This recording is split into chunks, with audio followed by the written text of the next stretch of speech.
already. So you're not filming the socks in that I've type done of the morning. socks. Only that. Getting my kids ready. I'm not eating No. breakfast. I would say there are 5 areas of inspiration that we go with. One is wedding blogs. We follow our wedding blogs from West Coast to East Coast, as well as our international wedding blogs. People are just, it's amazing. You see different types of inspiration from Australia, South Africa, the UK, Southeast Asia. So we take all our inspiration from these wedding blogs and what's happening there. And number 2 is similar to wedding blogs, but wedding magazines. Again, local magazines as well as international. And we tear out pages and we collect them throughout the year. Number 3 is an obvious one, and that is social media. And I would say we follow a lot of hairstylists. We're seeing what's happening in hair and runway. Number 4 is quite special for me, really. It's my cultural heritage. So I am super lucky that hopefully I get to go to Greece every year, every summer. So I really do that because my mom helps with my kids who are 3 and 5. And so I get to have a free headspace where I do a lot of the bulk of the designs or the first draft of designs.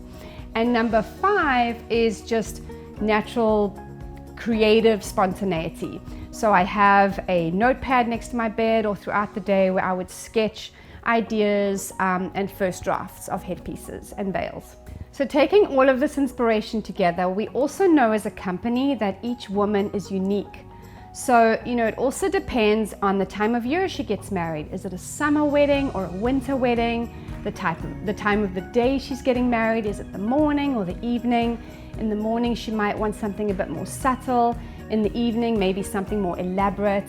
Could also be maybe her cultural background, her history, her religion. So we take all these aspects of who she is and we try and create a unique collection every way possible. Okay, so we always start with hand drawing our collections and our pieces. We used to have a team of designers. Now I've become a bit of a me monster and I like to design all the pieces. So along with a team of designers. So what we do is we hand draw pieces, that's our first draft. And I'm so thankful that we have a woman-run team.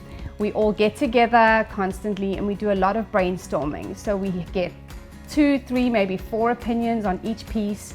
And we really go from there. So we take our design aspects, our inspiration aspects, and then we throw it out in these meetings. And that's really how we start the design process. And then from there we discuss, what type of components are we going to use? Freshwater pearls, faux pearls, which is very on trend right now. Are we going to use Swarovski crystals or real opals? We talk about the different colors, whether it's rose gold or silver or gold. And when it comes to actually making the pieces, we also discuss, is it going to be hand wired or are we going to set it in a cast mold? And then we also talk about creating, we might do one design in several styles. So maybe one design with opals, one design with pearls, and the same design with crystals, Swarovski crystals. And then the pieces are made with a sterling silver and the gold and rose gold is plated with 14 karat gold. So I don't know what I would do without the women in my team, but equally, if not more important, I don't know what I would do without my family. My mom is involved, my 2 sisters, and my daughter's in training, and my husband. My husband actually does all the boring stuff in the business. So he does all the accounting and all the back office stuff, and he's actually brilliant. He comes to all our photo shoots, and he's really such a partner of mine in this business.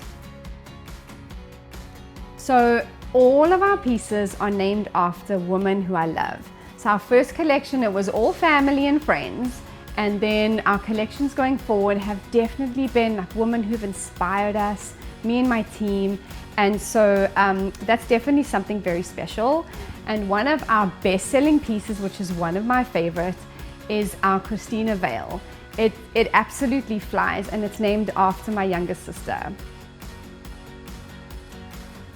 And then our favorite, thank you, from one of my favorites from our new collection is our Eliana belt, which I designed myself, and it's named after my little niece who's now 5 months old.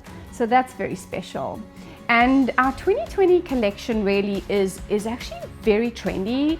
I would call it a little boho chic. We use a lot of baguettes, a lot of faux pearls. So that's very much doing very well in this season. You know, we saw halos doing very well last year, and now we're seeing baguettes and even earrings that match the headpiece. That's doing very well now too. In the last couple of years, we're seeing a lot of layering with jewelry. Well, that's happening with headpieces, and it started last year in 2019. And this year, we're seeing a lot of layering with hair accessories, different designs. And what's so important is that brides are loving their pieces on their wedding day, and they're wearing them afterwards. Again, merging fashion and bridal as one.